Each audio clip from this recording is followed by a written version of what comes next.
I'm Charles Shapiro, President of the World Affairs Council. Our guest today is Bea Perez, the Senior Vice President, Global Chief of Communications, Sustainability, and Strategic Partnerships at the Coca-Cola Company.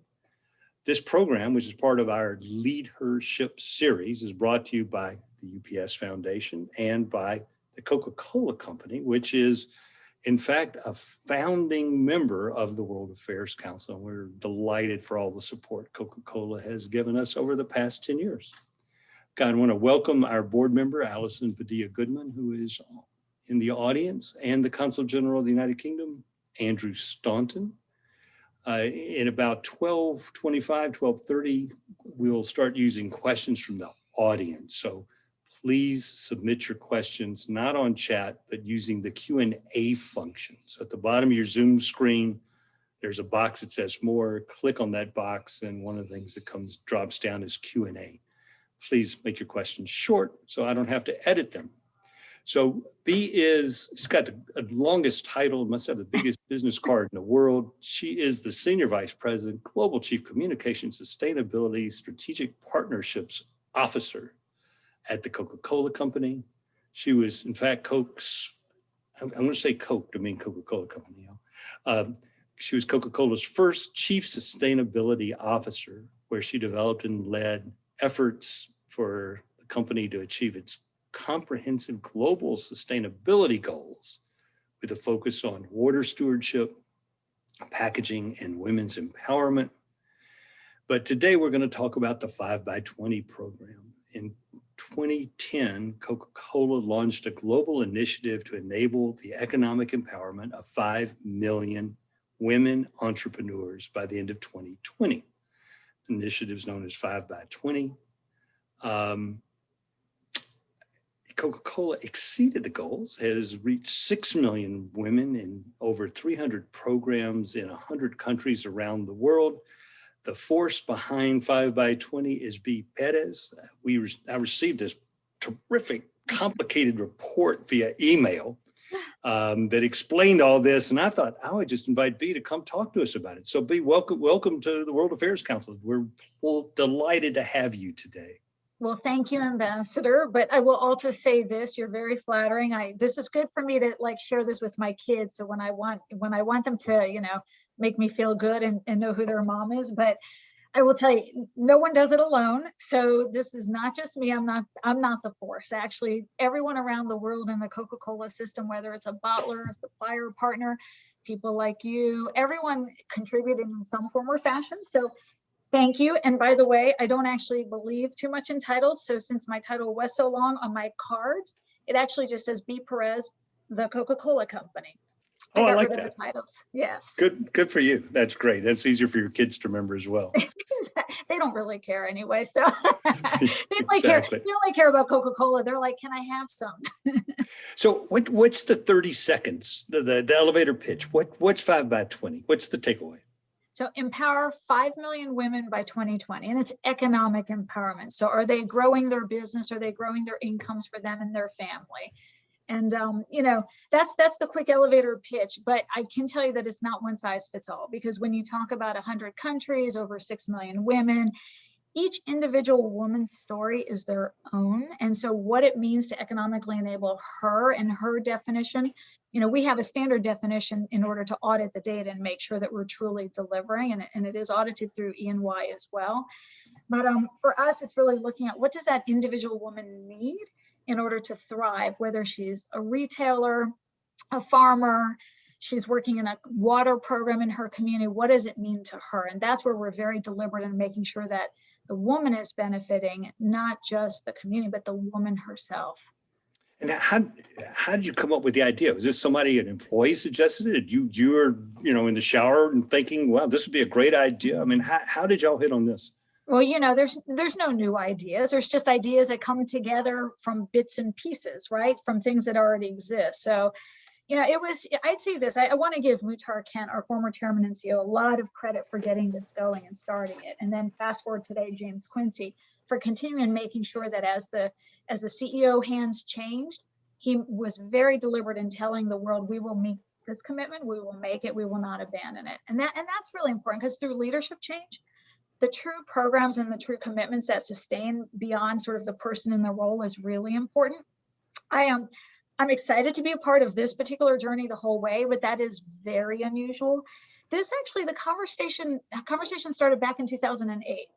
And so Muhtar Kent formalized the Women's Leadership Council inside of Coca-Cola. And myself, a lady named Kathy Waller, who's in the Atlanta community, our former CFO, and Lady Charlotte Oates, who's now retired, living, her dream in Paris somewhere.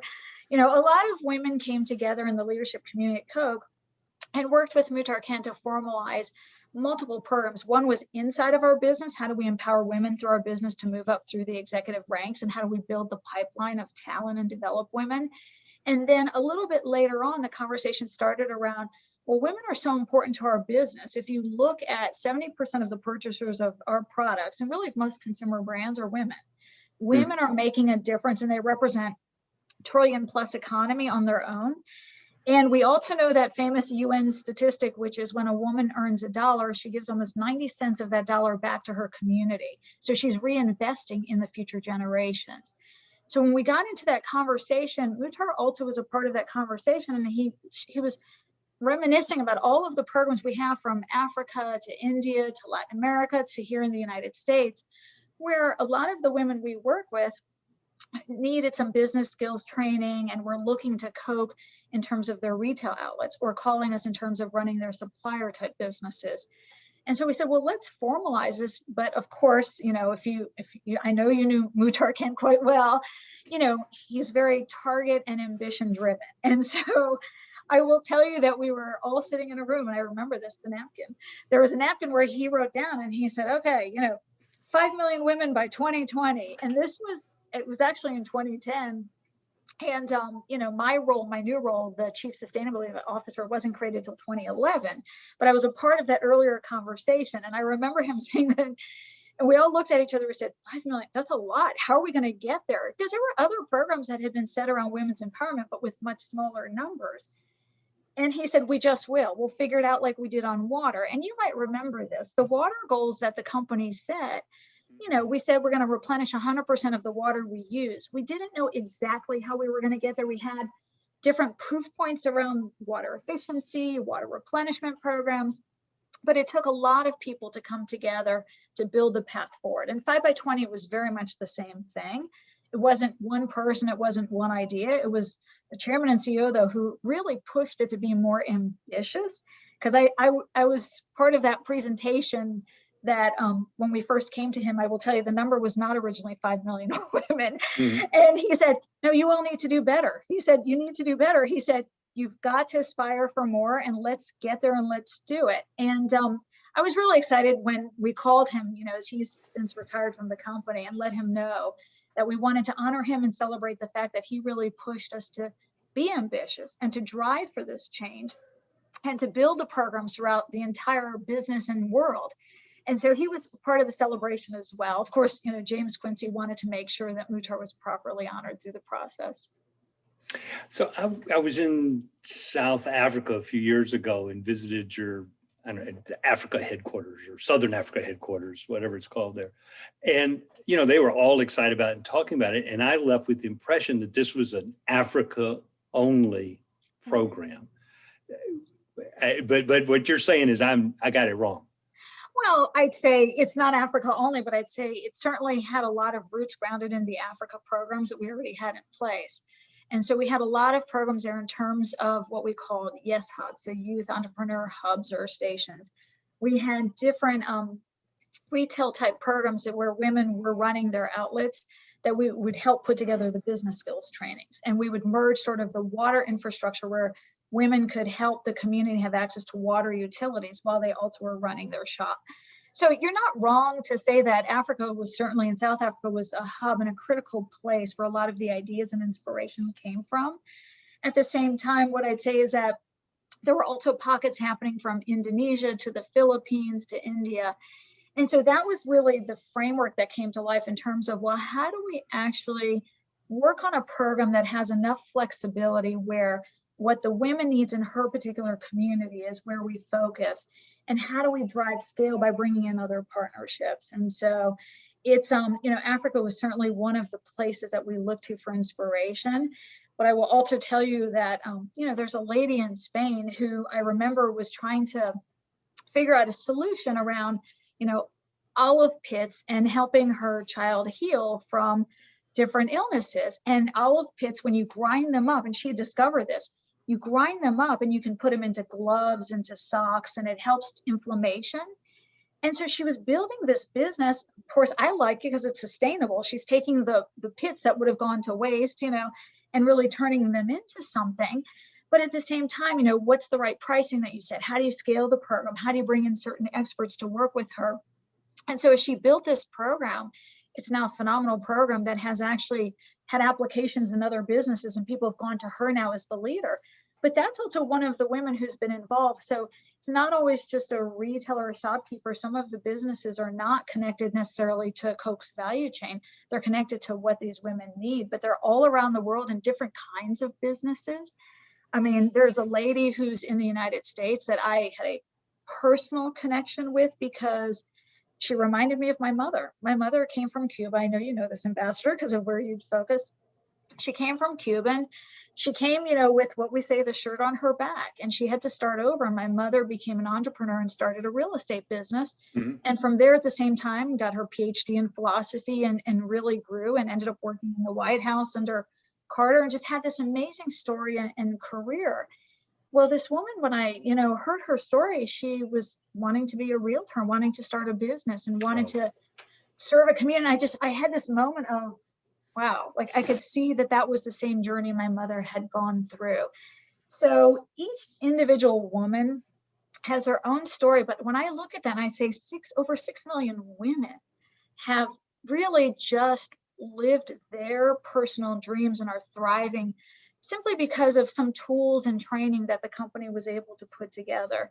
I mean, to me, it's overwhelming and it's amazing. And I just have this real deep sort of pride of what, people around the world have done to support these women, access to finance, access to capital. A lot of women typically in many countries do not get access to capital.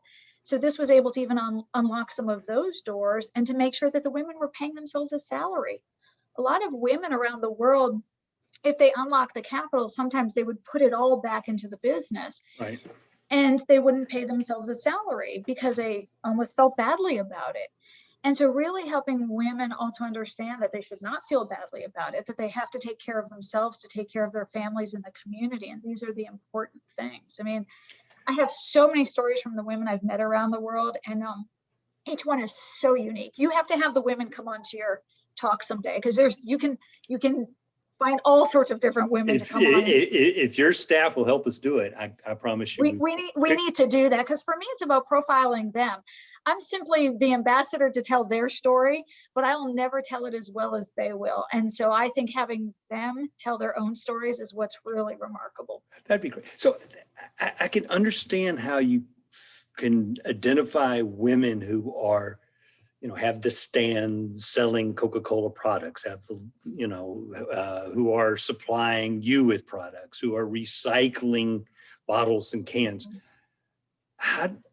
How did you identify the other 2 or 3 million women? I mean, who are not related to your value chain?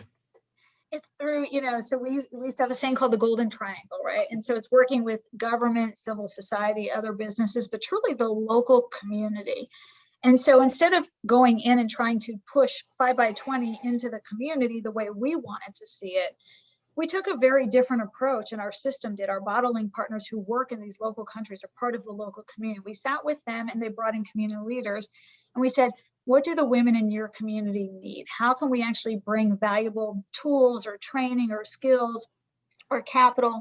What are the areas that need to be solved? And starting with that premise is where we found so many opportunities that sometimes were part of our value chain and sometimes not.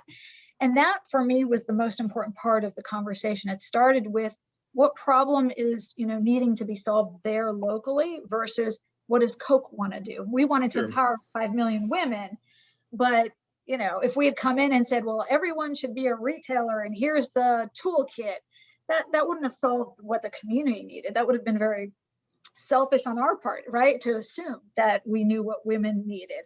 And so that listening, the understanding, and to have the community bring forward to us what they needed to have solved. But I'll also tell you the other piece that was really important there, and it's a nuance, is in certain communities around the world, women are not able to run their businesses, or if they make the money, it goes to their husbands. Right. And there were some husbands or fathers who didn't want some of these programs there to empower the women and, young ladies in the community. And so starting with a conversation also helped them understand what was the benefit overall to even their children and to themselves and to the total population. And that for me was eye-opening. I'm not sure we understood all of that going in. Sometimes sometimes you're deliberate and sometimes you get lucky. Maybe this was a little bit of both. We were deliberate in the conversation, but I think we got lucky in the sense that I think we were able to add more value and understanding by having the conversation in a broader way, where some of the populations that might not have supported the women going into business or farming or becoming artisans, it unlocked those doors and it gave a broader level of support. So I mean, the scale of what you're talking about is enormous. I worked for a fairly large organization called the United States government. I mean, how did you just send out an email from the desk of Bea Perez and suddenly everybody around the world goes, oh, what a great idea. I'm on board with this. Yeah, no, nobody would have read that email. Probably would have been like, delete, spam, whatever. Yeah. No, I mean, it's kind of like in the government, or think about, advice you give to your kids going off to school. It's you find your own group. So you could go to 100,000 person university or a 20 person college, whatever it may be.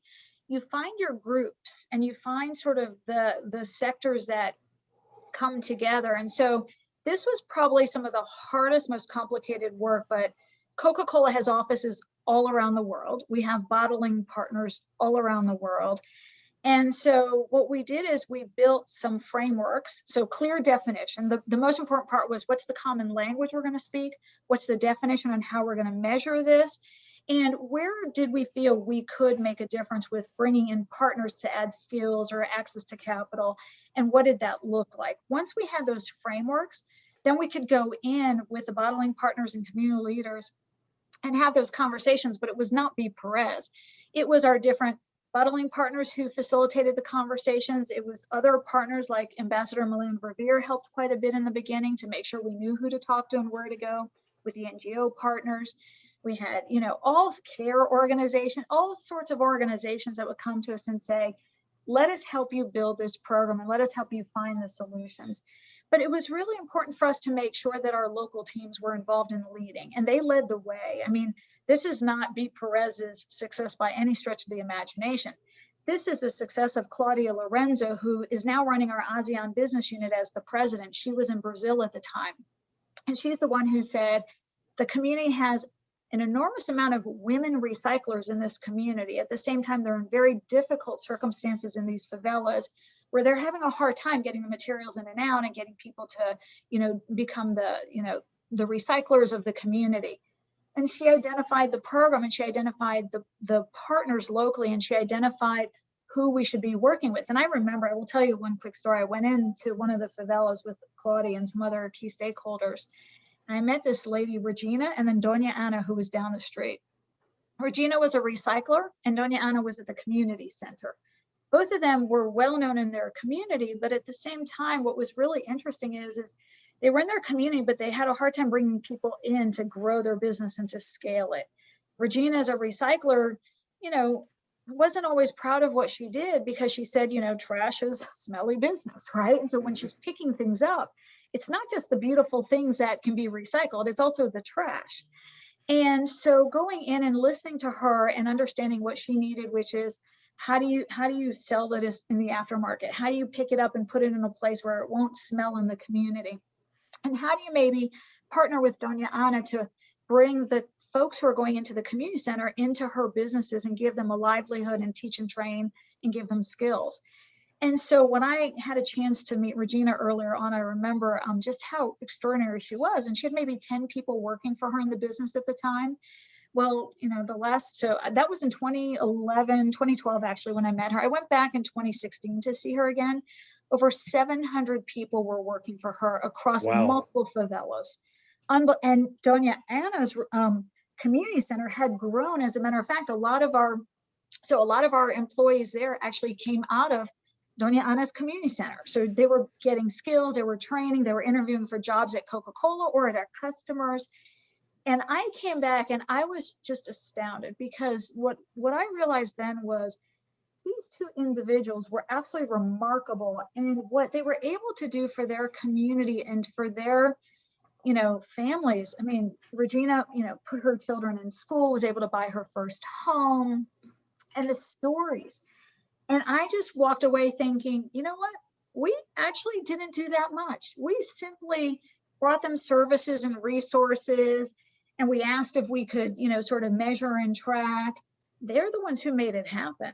And Sure. so I'd say it's also sort of this two-way partnership of each individual woman who's raised her hand. And there was a lady in Africa who once said, she said, I wasn't looking for a handout, I was looking for a hand up. And what Coke gave me through the program was a hand up, so she could then thrive and be successful. Because at some point in time, the companies, whether it's Coke or somebody else, you can come in and start the programs, but they're not always there forever. So you have to build them in a way where the women can be successful with or without you, right? They have to be successful long-term, not just short-term.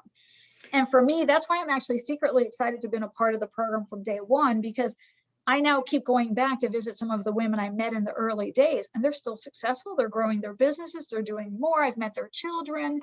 I mean, for me, it's incredible. I met this one lady who came into Atlanta who brought her daughter, and she was out of Africa, and her daughter wanted to be a scientist. And now I can tell you, I've kept in touch with that family. Her daughter is actually now studying online through, but in a university in the US. And it was because that her mom was able to grow her business and provide her with that opportunity, simply to have access to apply and to be able to fund it and to do this program. Have y'all been able to measure that? I mean, you can measure the training. We train this many people in this and so many, account bookkeeping skills and design, whatever it may be. But have you been able to measure the impact on each of their individual businesses? So I'd say yes and no. So we measure what we can, right? And we work with organizations like Ipsos, which does, economic impact type studies to see are the women growing their income. And we had one in South Africa that showed women on average grew their business or income by 46%. That is remarkable. And I look at that and I say, that's great, because they grew their overall business. I know if they're selling Coke, they certainly sold probably some more Coca-Cola in there as well, or whatever products. We did the same thing in the Philippines. And the studies were roughly about the same. On average, it was about in Philippines, it was probably closer to 42%. But when you look at those numbers, that's quite extraordinary. And so what I would love to do at some point is have someone do, because we continue to keep in touch with a lot of these women and community leaders, is to see sort of those longitudinal studies, like, 10 years from now, where are they and what are they doing and what are their next generations up to? Because, I secretly keep in touch with some of these families because I'm excited to see, when I met this 15-year-old daughter of a woman who was a shopkeeper saying she wanted to become a scientist, and today to know she's in a university studying to be a scientist.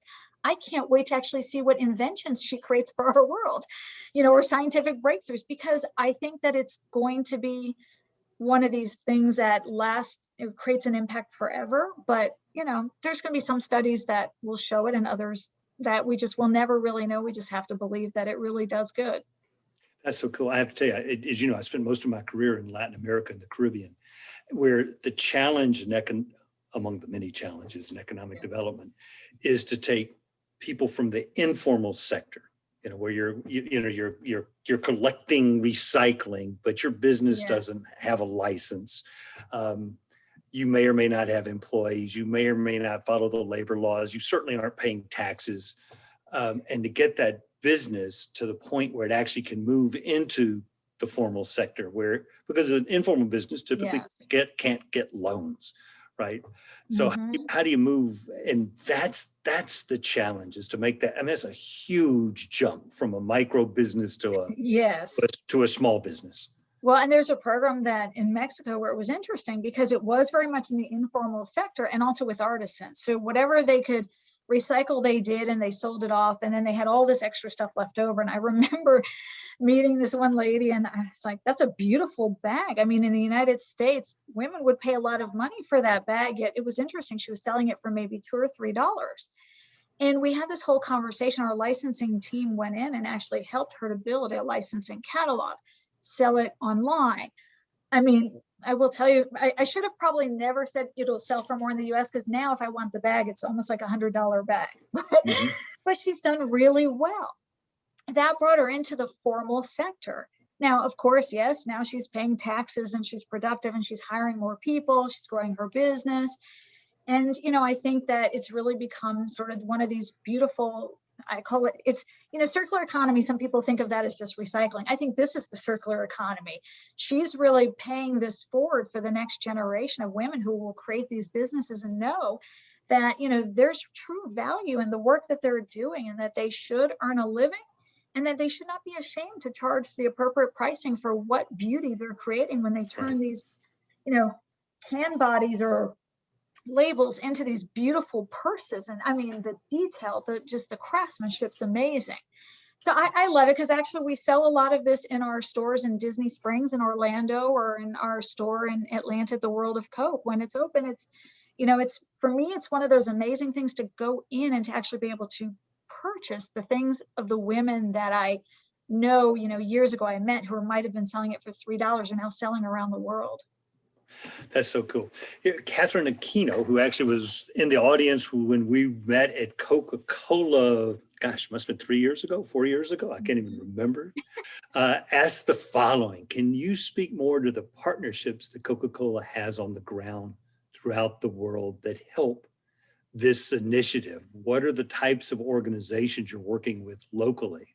Are they NGOs? Are they nonprofits? Who's doing the training? Is it your employees, or you're hiring people, or using civic organizations to do the training? How does that work?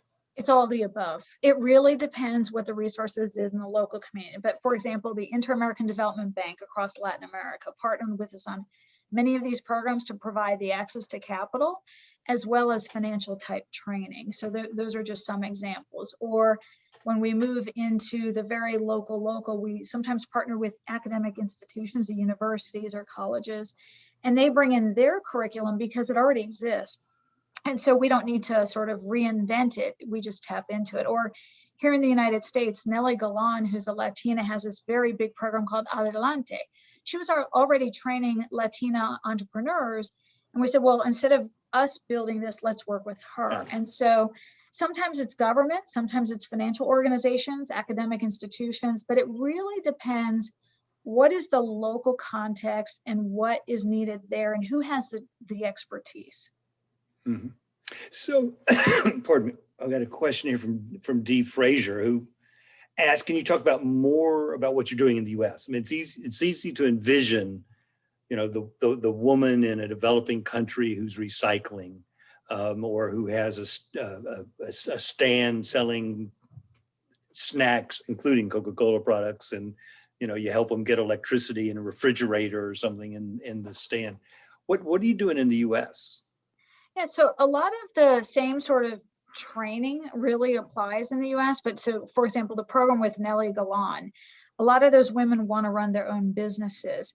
And so you might have, the lady who's in real estate that I talked to you about, that really, made me feel like I was seeing my mother's career journey there in terms of coming from another country and building a business, to a woman who simply wants to become a fashion designer and sell in a boutique in a local community.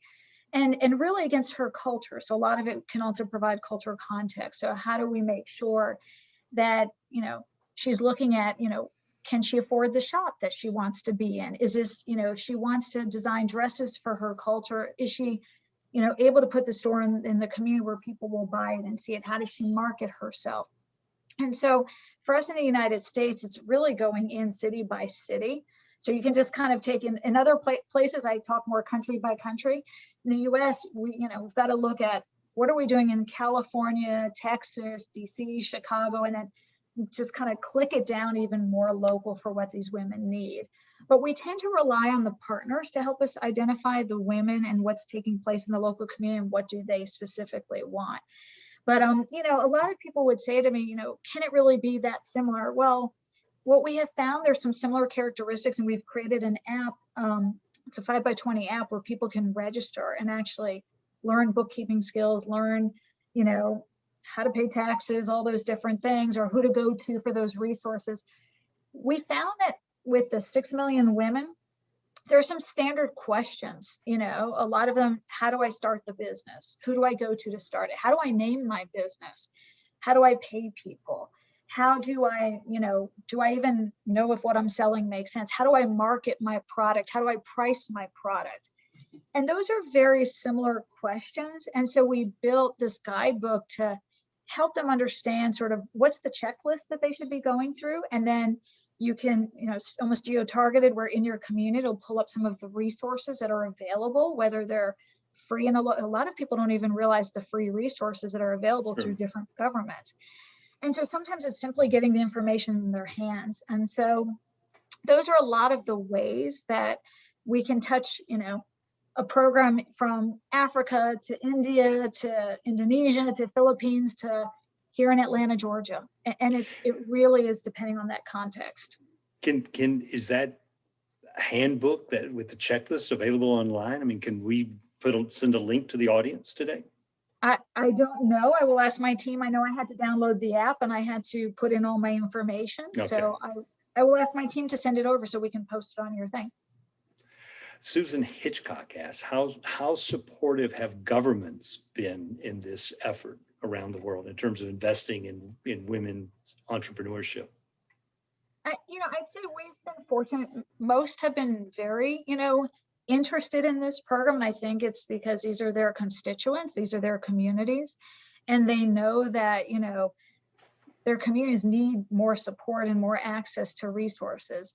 So we've found it to be very welcoming and open. I mean, there are some cultures, I'd be remiss if I didn't mention this, and I think I said a little bit earlier, there are some cultures that don't always support women in the leadership role. Right. So there are some cultural journeys. Including our own. Yes, at times. Yes. And so it's really starting with the education of the broader population, of the government, of the community leaders, to make sure that people understand how this is going to benefit not just the individual, but also the community and society overall. And there are some conversations that are more difficult than others. I mean, I will tell you, I won't say the country, but I remember going into a community and, someone said, well, if you really want to be able to help the women in this community, see those 3 guys sitting on that porch, you have to go talk to them and convince them. Well, I looked over and those 3 guys sitting on the porch were all holding guns like this. And I walked up and, we had a translator that did not speak the same language. And I was a little nervous. And I was like, I have to convince them to let their wives make the money versus the wives making the money and handing it over, or to have a bank account, or to, to mobile accounting, things like this. It was quite interesting. And, so I'd say the government's more receptive. Sometimes, it's really more of a deep-rooted cultural establishment where you have to really get in and understand, not every single community will necessarily want you there. So how do you convince them that this is good for them? And you won't always be successful. We in the beginning, we were not always successful, but then when some communities nearby saw the other communities thriving because of the programs, then they would welcome us back for a second conversation. Our teams don't give up easily, as you know. They wouldn't, if someone said no in the beginning, they would keep going back to have the conversation just to see, okay, well, maybe it was timing. Maybe we didn't show the examples well enough. Maybe we didn't have enough of the proof points. How do you, in some programs, I mean, you see this huge difference in the status of women when women have income. How do you set it up? I mean, is it mobile bank accounts? How do you set it up so that it's actually the women who end up with the money? Yes, and not the spouses or the father, right? Yes, and in the early days, we partner with folks within the Cash Free Alliance and places where we know that almost everyone around the world has a mobile device. And so this is where we relied quite heavily on certain partnerships to help us understand, in this community, what was the right banking system? How did we enable sort of the woman to have a certain PIN code or a number to identify her, where that was hers? But there's lots of communities where safety security is really important, which is why you have to have the conversation more holistically and make sure that, you're protecting the woman as well. And so, it was really putting in the little devices, and, we don't give away all the secrets, because in certain communities, it's really for the woman to know, so she knows how to access her funds, versus us broadcasting it and then someone trying to prevent her from accessing her funds. Oof. So how about Coca-Cola shareholders? Have they been supportive? Oh, yes. Yes. What was interesting is I remember, I've been at Coke for 27 years. And I remember at one of our shareholder meetings, there was a lady, shareholder who'd come in, she stood up, and she owned quite a bit of shares, and she said, "This is remarkable." And she got a standing ovation for just as a shareholder sitting in the room and saying how remarkable it was. And everyone, men, women, everyone from all over in that shareholder meeting stood up and applauded it. And then the next year, Muhtar brought in one of the women to talk to the shareholders. And I still get chills every time I think of that program and think of this lady coming in and talking to our shareholders and saying, this is why it's good for business, and this is why it's good for societies. And for me, I've never seen anything but support from our shareholders. And, I think our shareholders are aligned with the values of the company. Otherwise, they wouldn't be our shareholders. Right. So what's next? I mean, you surpassed 5 by 20. We actually hit 6 by the end of 2020, 6 million women. Yeah. What's the next goal? What's the new slogan? Or do you keep this program and you start another program focused on environmental issues? I mean, where are you going from here, Bea? Well, so as you know, we have a broad array of ESG goals, is what they call it today. It was called sustainability, environment. So it's environment, social governance.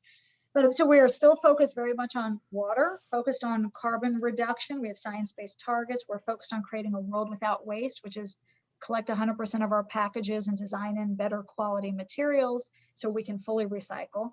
At the same time, we continue with empowerment programs. We don't view them as independent. We view them as having a lot of overlap within the different areas. And so the economic empowerment programs, we've seen a real opportunity to also extend further into areas where there's high unemployment rates for youth. So how do we pull up and bring in empowerment programs for youth? How do we look at very particular underserved high-risk populations?